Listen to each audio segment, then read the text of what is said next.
Confesso para vocês que ontem eu alimentei a esperança de ver não só o melhor clássico, porque aquele Flamengo-Botafogo foi de chorar, mas também o melhor jogo do campeonato até aqui. Em algum momento, no início do segundo tempo ali, parecia que realmente ia acontecer. Mas, devido a uma péssima arbitragem, um árbitro que disciplinarmente foi simplesmente patético dentro do jogo, e também com a ajuda dos jogadores que preferiram catimbar, brigar, discutir, simular. Enfim, a gente teve um jogo abaixo daquilo que, principalmente, quem foi ao Maracanã, pegou chuva, chegou em casa 1 hora, 2 horas da manhã. Essa galera merecia mais, merecia muito mais. Como já era de se esperar, depois do jogo foi um show de reclamação. O Vasco, né, os jogadores, diretoria, foi uma revolta geral. Eu vou trazer para vocês aqui. Para mim, em relação a alguns lances, muito além da conta, porque acho que a arbitragem foi ruim para os dois lados. E isso, enfim, tem uma série de lances ali que são discutíveis, mas sempre alguém vai se sentir mais prejudicado. E dessa vez não foi diferente. Seja muito bem-vindo aqui ao canal do Olé. Se você que ainda não é inscrito aqui no canal, por favor, deixe sua inscrição, conto muito com vocês. Deixe o seu like aqui também. Já chega dando voadora no like, seu comentário depois, enfim, todos são muito bem-vindos aqui ao canal do Olé. Uma excelente quinta-feira para todo mundo. Bora de notícia, bora de muita repercussão, bastidores quentes do clássico de ontem, o empate em 0 a 0. Apurou, confirmou, publicou, emplacou! Só acredito no Lessa! Bom, vou começar aqui trazendo duas declarações, uma do Alexandre Matos, que é o diretor executivo do Vasco, e outra do Emiliano Dias, que é o filho do Ramon Dias, filho do técnico, auxiliar técnico do Vasco, que inclusive falou que o clube foi roubado, o time foi roubado, falou exatamente com essas palavras. O Vasco reclama de pelo menos um pênalti não marcado, que foi aquele lance do Cano, que a bola toca na mão dele na cobrança de falta do Payet, e dois gols mal anulados. O impedimento do David, que poderia, de acordo com o Vasco, o impedimento que não ficou provado, que realmente estava impedido, e o gol do Verratti, que foi anulado ali já no final do segundo tempo, devido à falta do Felipe Andrade. São esses os principais pontos de reclamação do Vasco. Vamos ver o que eles disseram por lá. Muito ruim vir falar de arbitragem, né? Você vê que o Vasco está evitando, está fazendo o caminho, o protocolo, o processo de acordo, com muita tranquilidade, muita educação. Só que é o quarto jogo seguido. Fui ali agora ver as imagens do VAR, escutar o que se passou, toda a comissão, deve ter uns 4, 5, 6 profissionais ali dentro, entende que foi pênalti, a bola passaria. Então houve uma ação de defesa, né, por isso que chamaram, né, e só ele acha que o braço estava colado ao corpo. Já tivemos aí episódio contra o Bangu, contra o Novo.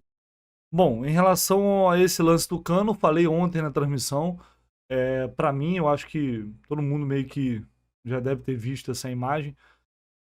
Para mim, o lance do Cano, ele tá com o braço aqui colado no corpo, ele faz um movimento, mas não é um movimento que amplia a ação corporal dele.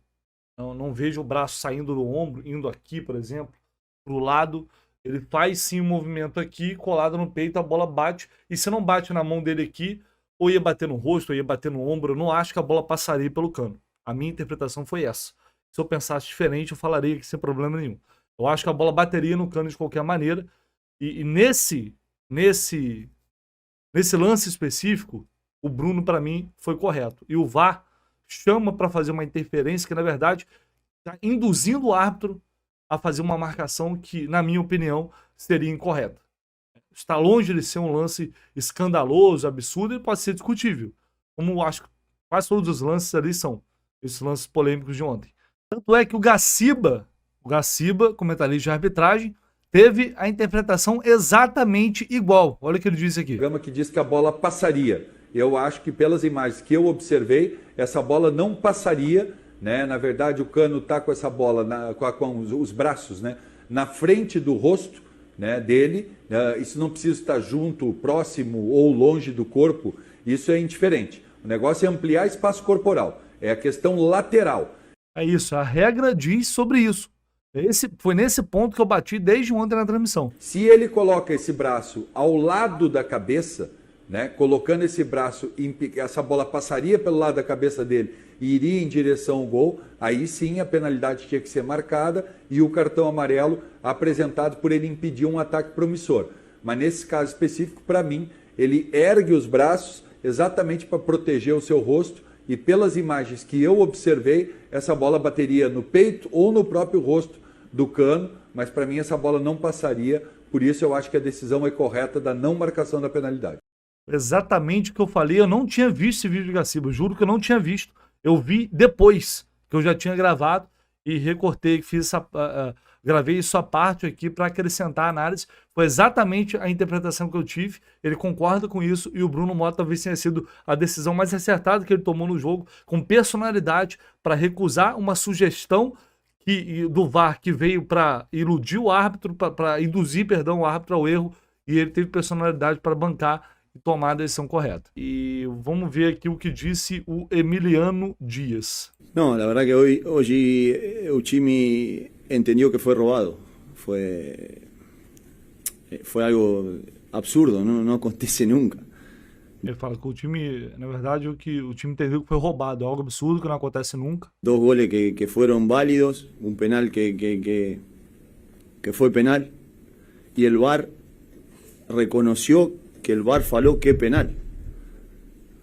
El referee, no sé, expulsa a Gary. O referee está se referindo ao árbitro, 2 gols que não foram validados e o pênalti. Né? E depois agora ele vai falar que o árbitro expulsa o Medel sem motivo nenhum, assim como o Thiago Santos também. Gary no fez nada tampoco. Acho que si ellos quieren más protagonista que el jugador. Los protagonistas no son ni los entrenadores, ni son solo los jugadores. El referee, si quiere protagonismo, que elija otra profesión.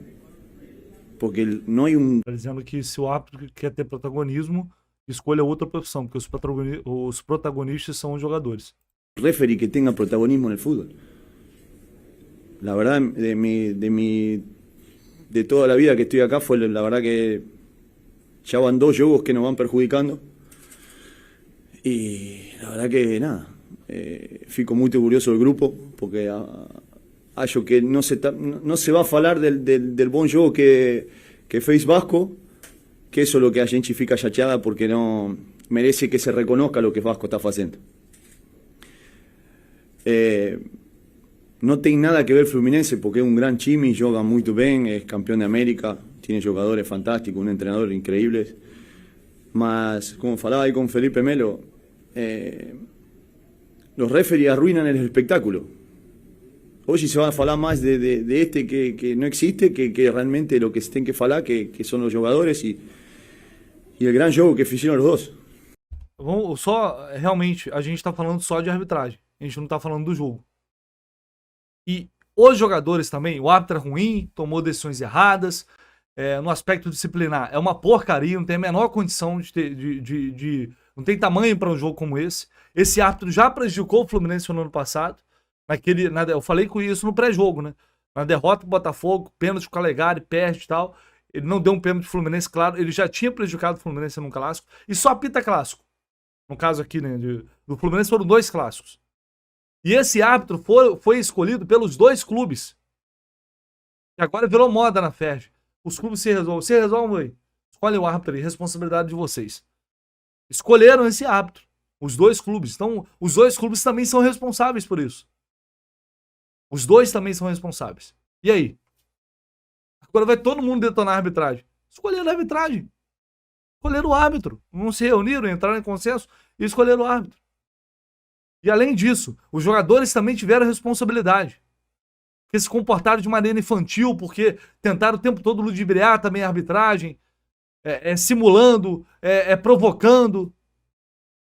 Eles também foram responsáveis por esse espetáculo de baixo nível que ocorreu ontem no Maracanã. É importante, eu vou trazer aqui o Álvaro Oliveira Filho, que é comentarista da Band News, e pessoa que eu conheci muito, trabalhei com ele na Rádio CBN, na época ele era chefe na CBN, Ele falou aqui, ele fez uma análise do que aconteceu no Maracanã e eu concordo plenamente com ele. Perderam por 0-0 na noite desta quarta-feira no Maracanã. Perderam. O futebol perdeu. O futebol perdeu de goleada para 2 times que abriram mão de jogar futebol. Preferiram tentar se impor ao adversário na base da valentia, da simulação, da pressão sobre a arbitragem, tudo o que a gente não quer mais ver no futebol brasileiro. Fico com pena do torcedor que saiu de casa e comprou um ingresso achando que ele veria um jogo de futebol. Não viu. O espetáculo que Fluminense e Vasco ofereceram foi um espetáculo deprimente e o resultado não podia ser outro. 0-0. Nesse tipo de 0-0, as equipes deveriam perder pontos e não ganhar um ponto, como aconteceu com os 2 times. Para vocês terem uma ideia, aos 19 minutos do segundo tempo, o John Arias cometeu uma falta ao lado da área do Fluminense. Essa falta só foi cobrada aos 27 minutos. Nesse período de 8 minutos, o árbitro mostrou 4 cartões amarelos e 2 vermelhos. Ele já tinha expulsado o Fernando Diniz por um show de incivilidade ao lado do campo. Depois, querem que a gente tenha boas arbitragens. Não dá. Fluminense e Vasco deveriam se envergonhar de oferecer aos seus torcedores o espetáculo que ofereceram essa noite. É claro que a responsabilidade não é só de um e de outro. O árbitro, evidentemente, é quem comanda ali o jogo. Ele tem toda a responsabilidade, mas os jogadores contribuíram muito para isso também. Muito, muito, muito. E normalmente é isso que acontece aqui no futebol brasileiro. Aí o Vasco foi, através de nota oficial, se manifestar. Colocou aqui. É revoltante presenciar mais um espetáculo manchado por mais uma arbitragem pela 4ª vez consecutiva, no mínimo, de baixíssima qualidade e questionável. É vergonhoso assistir o gramado de um importante tempo do futebol em condições pífias de conservação e manutenção por seus incompetentes administradores. Aqui, aí já aproveita para atacar Flamengo e Fluminense, né, para não perder a oportunidade. É lamentável assistir a decadência de um campeonato que já foi e tinha tudo para ser o maior do Brasil. Uma quarta-feira para ficar nas cinzas da história do futebol. O Vasco da Gama ingressará com medida e solicita à FERJ, entre outras exigências, a suspensão de mais um árbitro no campeonato, o senhor Bruno Mota Correia. Solicita também o envio pela FERJ dos relatórios da empresa contratada para analisar a arbitragem de todos os jogos do Vasco no campeonato. Solicita uma ação imediata em resposta aos problemas crônicos com arbitragens questionáveis no campeonato. É urgente a tomada de ações efetivas e imediatas e não mais de reuniões e promessas. Resistiremos contra tudo e contra todos. Isso aqui já me dá preguiça. A gente está falando de uma 8ª rodada de Taça Guanabara. É claro que a arbitragem é ruim. De fato, o Vasco foi prejudicado em alguns lances, em alguns jogos recentemente. De fato, isso não é uma inverdade. Mas em alguns, repito, relacionados a alguns lances, os lances que ocorreram ontem, não teve ali uma coisa absurda, escandalosa. Para mim não teve. Teve lances discutíveis, né? A falta do Verratti, a gente pode discutir. Agora, roubado, o Emiliano falou que o Vasco foi roubado. Isso aí, se fosse num jogo de brasileiro, CBF, ele poderia levar tranquilamente uma suspensão. Ele está acusando, falando que o árbitro roubou o Vasco. Ou seja, ele entrou com a intenção de roubar. Então já parte para um nível muito mais sério. E lamentavelmente o torcedor do Vasco foi nas redes sociais e vazou documento do árbitro, do Bruno Mota, vazou cartão de crédito, endereço do cara. Isso é uma coisa. Uma coisa é xingar o cara na hora, vaiar, o torcedor tá lá puto, revoltado, tudo bem, é compreensível. Agora, fazer esse tipo de coisa, ameaçar, gente da família dele já recebendo ameaça, é um negócio absolutamente lamentável e repugnante. Sinceramente. Isso é muito lamentável. É muito absurdo. Apesar de realmente, os atos são ruins. E não foi. Prova de que a arbitragem foi ruim para os dois lados. Teve um lance aqui que o Fluminense poderia reclamar também. Esse lance aqui, um pênalti claro do Medel. Pênalti claro do Medel. Vai lá, na mão no Medel. Pênalti. Pênalti claro. Esse aí, pra mim, até é mais claro que toda e qualquer discussão desse jogo, esse pênalti aí. Porque realmente o Medel tá com a mão esticada ali. Enfim, não foi uma péssima arbitragem, mas não apenas para um lado. É claro, o Vasco se sentiu mais prejudicado por esses lances. Não por acaso também a gritaria está sendo maior pelo lado do Vasco. O Fluminense claramente foi para uma estratégia, até estranhei, de não contestar muito a arbitragem. O Dardo Barros até falou, vou trazer aqui a declaração dele, mas assim, foi num tom muito abaixo. A atuação do Fluminense ainda está longe da nossa melhor versão. É bem verdade que a temporada está começando. Hoje nós tivemos, por circunstâncias do jogo, que fazer trocas que não estavam previstas. E já emendando uma questão com a outra, no nosso melhor momento do jogo, a gente acredita que a arbitragem conseguiu atrapalhar o andamento da partida. No segundo tempo, o nosso jogo estava mais encaixado que no primeiro tempo. Achei o primeiro tempo muito aberto e o segundo tempo ele inicia com um domínio da nossa equipe, que a gente acredita que a gente teria a capacidade de sustentar esse domínio a ponto de conseguir fazer o primeiro gol do jogo. A arbitragem acho que se perde num determinado momento da partida, uma situação de bola parada, que é uma disputa de território extremamente comum no futebol, empurra, cada um está querendo conquistar o seu espaço e marcar uma presença até psicológica na circunstância que pode definir o jogo, que é uma jogada de bola parada, e, na minha opinião, podia ter sido melhor conduzida essa circunstância do jogo. Boa noite. É claro que se fosse, sendo bem sincero, se fosse o inverso, os lances que supostamente prejudicaram o Vasco tivessem ocorrido com o Fluminense, eu acho que haveria também uma reclamação muito mais forte do que o Fluminense nesse caso. Os jogadores depois de zona mista e tal, ninguém foi muito enfático ali com a arbitragem, ninguém bateu muito na arbitragem, e claramente foi meio que uma orientação, pelo menos foi o que a gente sentiu depois do jogo. Acho que foi além da conta essas reclamações do Vasco para o momento do campeonato. Eu acho que um acúmulo também de outros jogos. O árbitro errou para os dois lados, foi uma arbitragem ruim para os dois lados e foi um péssimo espetáculo dos dois lados, dos dois times. A gente poderia ter tido um jogo melhor, o segundo tempo começou melhor, né? Tava caminhando para ser um clássico ali movimentado, emocionante, e os jogadores também contribuíram para isso, como disse o Álvaro Oliveira Filho. Então, assim, eu acho que foi muito além da conta em relação ao que aconteceu. E repito, a responsabilidade também é dos clubes que escolheram essa arbitragem, já que a federação está se eximindo de culpa e de responsabilidade. Da parte do Fluminense, não foi um jogo bom, não foi uma atuação boa. O Diniz, na minha opinião, não foi feliz na escolha do Renato Augusto para entrar no lugar do Keno.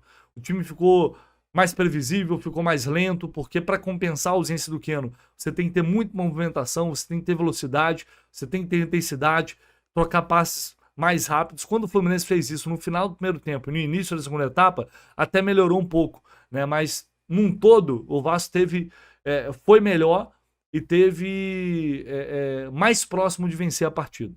Acho também, por outro lado, que não é motivo para desespero, é apenas o terceiro jogo do Fluminense no ano. O time está saindo de uma pré-temporada, 2024 só está começando, e como disse o Eduardo, o Fluminense ainda está longe do seu nível. Ainda vai chegar lá. Mas Lessa tem Recopa semana que vem. Sim, cada jogo é um jogo. O time vai evoluir jogo a jogo e vai chegar melhor preparado para essa partida. Não tenho dúvida nenhuma sobre isso. Aos poucos, as coisas vão se encaixando. O Diniz vai entendendo melhor como utilizar os reforços que ele recebeu, as opções que ele tem hoje no banco de reservas. Enfim, é natural que as coisas evoluam e melhorem com o tempo. Beleza, galera? É isso. Deixem aí nos comentários o que vocês acham sobre tudo que aconteceu ontem no Maracanã. É importante ouvir e contar com a opinião de vocês, se concorda, se não discorda, né? Sempre com educação, respeitando. Todos são muito bem-vindos. Ao longo do dia a gente volta com muito mais informação aqui no canal do Lessa. Abraço!